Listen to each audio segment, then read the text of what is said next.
네, 오늘은 부동산의 무상임대에 대해서 살펴볼 건데 사실 이 무상임대가 가지고 있는 세무상 리스크가 상당히 많거든요. 이 부분을 잘 인식하지 못하고 간과하는 경우가 많아서 그 부분에 대해서 한번 살펴보도록 하겠습니다.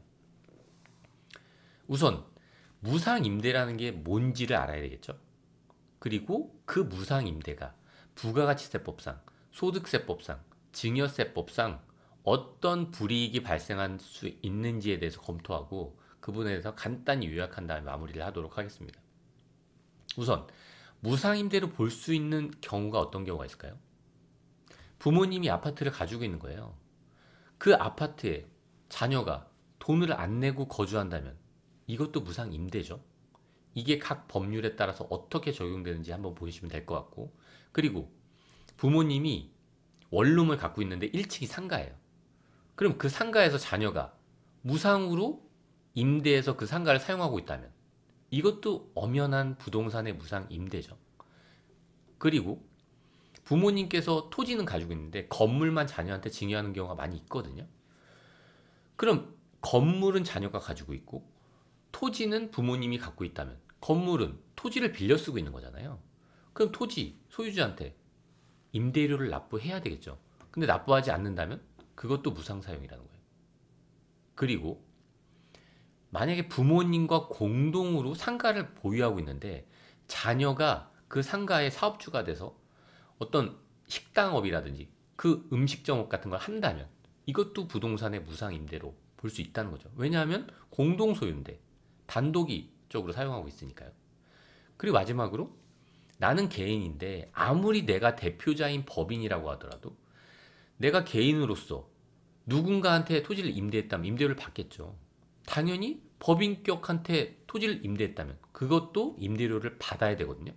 아무리 내가 대표이사인 그런 법인이라고 하더라도 이 부분도 부동산의 무상임대로 볼 수 있다는 거죠. 그러면 이 리스크를 그냥 직관적으로 한번 이해해 볼게요. 세법상으로 어떤 리스크가 발생할 수 있는지. 우리가 일반적으로 상가를 예를 들어서 보면 내가 상가를 가지고 있는 임대인이에요. 그러면 임차인한테 빌려 쓰는 사람한테 그 상가의 사용권을 주는 거죠. 그러면 그 사용권에 대한 대가로 임차인은 임대료를 임대인한테 지급할 거거든요. 이게 일반적인 관계잖아요. 상가를 우리가 가지고 있을 때 내 자녀가 아니라 일반 사람들한테 임대를 했다면 당연히 임대료를 받겠죠. 그럼 어떻게 될까요? 난 임대료를 받는 사업자니까 당연히 임대사업자로 등록을 할 거예요. 그리고 또 어떻죠? 상가를 임대하여 주면 나는 그 임차인한테 뭐를 받죠? 임대료랑 플러스해서 부가가치세를 받아요. 그쵸? 만약에 임차인이 자녀였다면 돈을 받았다면 나는 부가가치세도 받은 다음에 납부까지 했을 거잖아요. 물론 이 주택에 대한 임대는 부가세가 부담되진 않아요. 그리고 임대인 입장에서 만약에 이 상가를 가지고선 누군가 타인한테 임대했다면 임대 소득이 생겼겠죠. 소득이 생겼으면 어떨까요? 그 소득세를 세무서한테 납부해야 되겠죠. 그렇잖아요. 근데 임차인이 자녀니까 임대료를 받지 않았으니까 소득이 없다고 신고했겠죠. 당연히. 근데 과연 그게 합당하게 볼 거냐예요. 그 부분에 대해서. 임차 입장에서도 마찬가지예요. 내가 상가 건물을 그냥 사용했잖아요. 내가 다른 상가에 만약에 임차해서 들어갔다면 어떻겠을까요? 부모님이니까 공짜로 사용하게 해줬지. 다른 상가였다면 그 상가 주인이 달랐다면 당연히 내가 임대료를 냈겠죠. 그죠? 이거 자체가 증여라고 볼 수 있다는 거예요. 조금 더 디테일하게 이제 들어가서 보면 각 법률별로 임대인 입장에서 보면 상가를 기준으로 볼게요. 내가 상가를 가지고 있고 누군가한테 임대를 줬다면 당연히 사업자 등록을 해야 되겠죠. 그리고 그 대가에 대해서 부가가치세를 받은 다음에 그 부가가치세를 과세당국에 납부를 해야 되겠죠. 그죠? 근데 그렇게 안 했잖아요.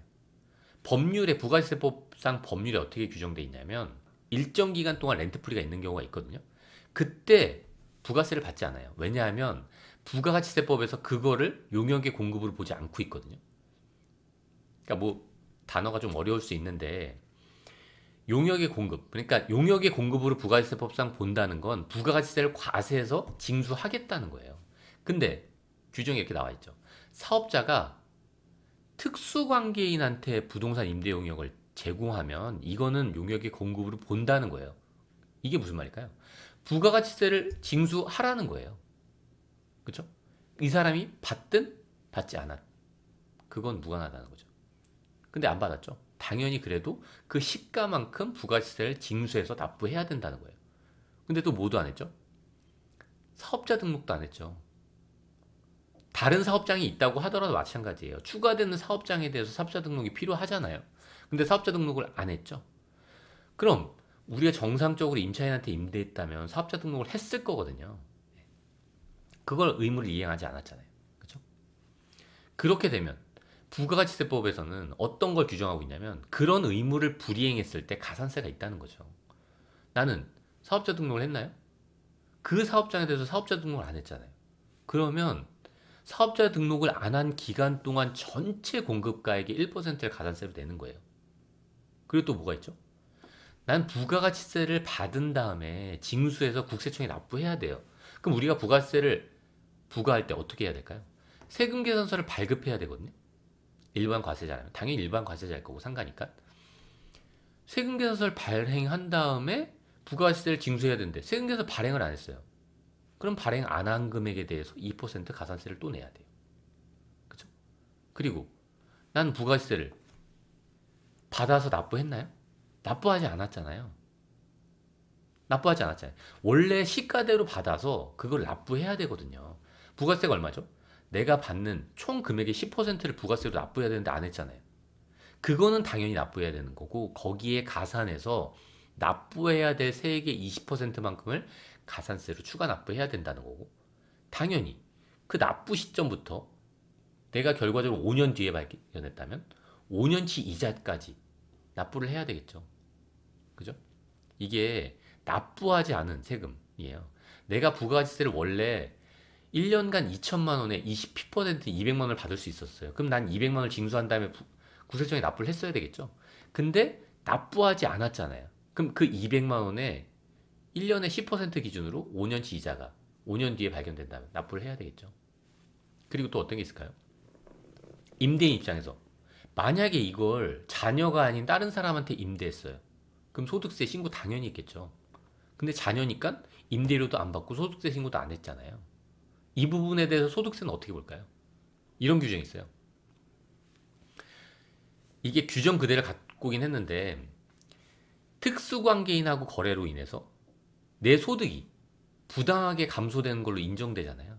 만약에 그렇잖아요. 그런 경우에는 임의로 소득 금액을 계산해서 과세하겠다는 거예요.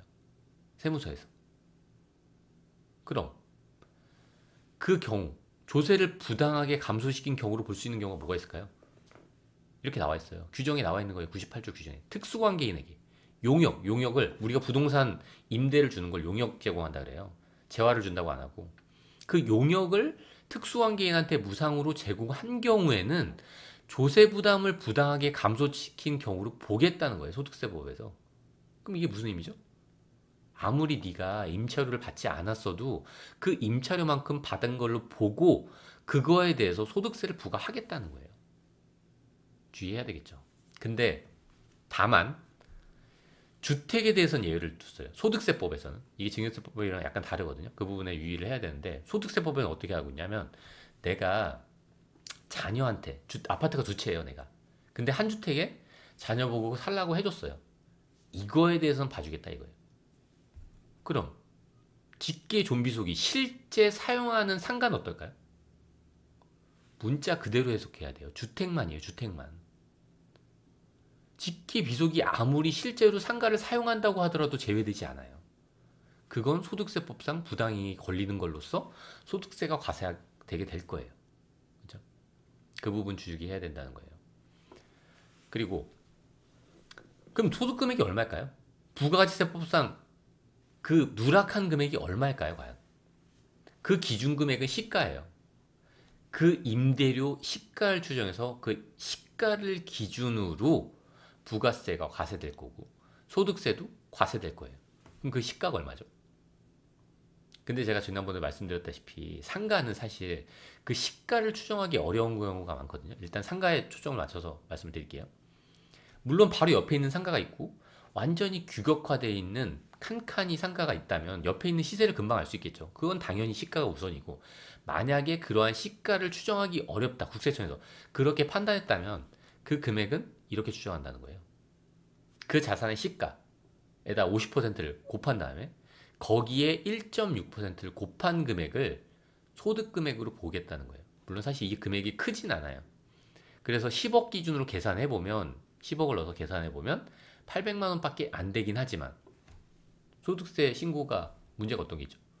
이거와 관련돼서 소득세 신고를 안 했죠? 그럼 가산세, 신고 안 한 거에 대한 가산세 있겠죠?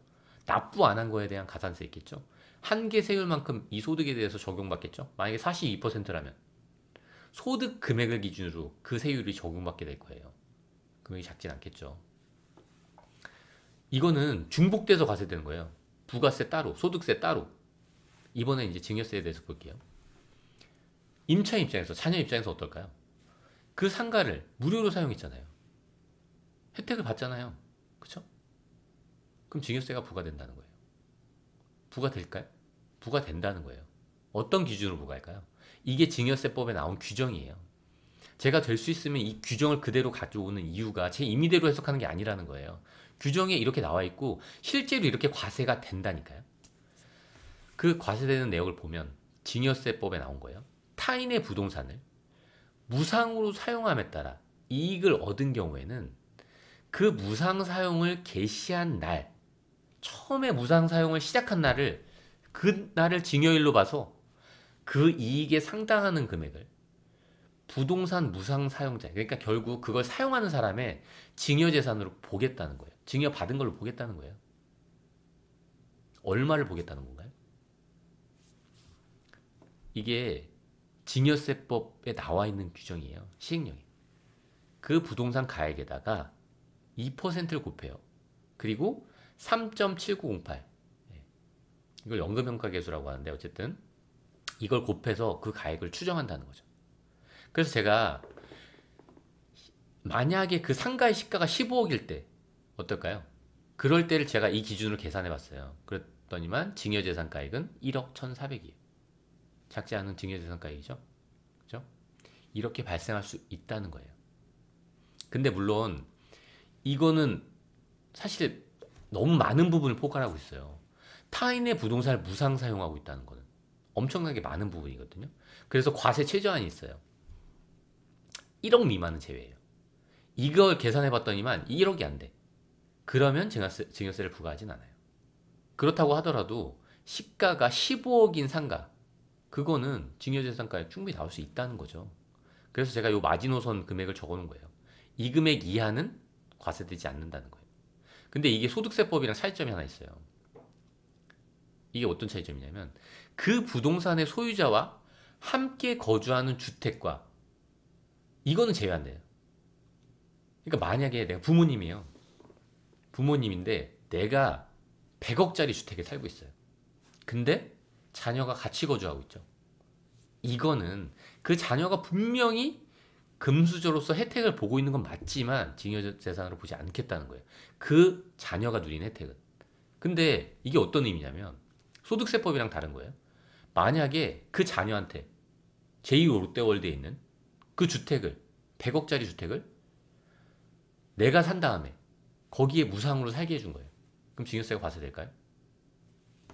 과세된다는 거예요. 그죠? 100억을 넣으면 엄청 큰 금액이 나오겠네요. 그죠? 충분히 과세될 수 있는 거예요. 증여세법에 따라서. 그러니까 결국 이런 세무상 불이익이 요소 하나만 있는 게 아니라 이런 요소들이 다 합쳐진다는 거예요. 부가지세법상 사업자 등록 의무 불이행했죠? 그거에 따른 가산세 당연히 내야 된다는 거고, 세금계산 발행 안 했잖아요. 물론 세금계산 발행이 필요 없는 경우도 있지만 만약에 필요한 경우라면 발행 안 한 거에 대한 가산세 내야 되는 거고, 부가가치세, 부가가치세에 대한 계약이 없는데? 그러면 부가세가 포함되는 걸로 보고 나서 그 시세의 기준에 부가세가 붙는 거예요. 그만큼 부가세를 납부해야 되고, 당연히 부가세를 신고 납부하지 않았잖아요. 신고하지 않은 거에 대한 불성실 가산세, 납부하지 않은 거에 대한 불성실 가산세. 소득세도 마찬가지로 신고하지 않은 부분에 대한 소득세 본세는 당연히 내야 되는 거고, 소득세 신고를 안 했잖아요.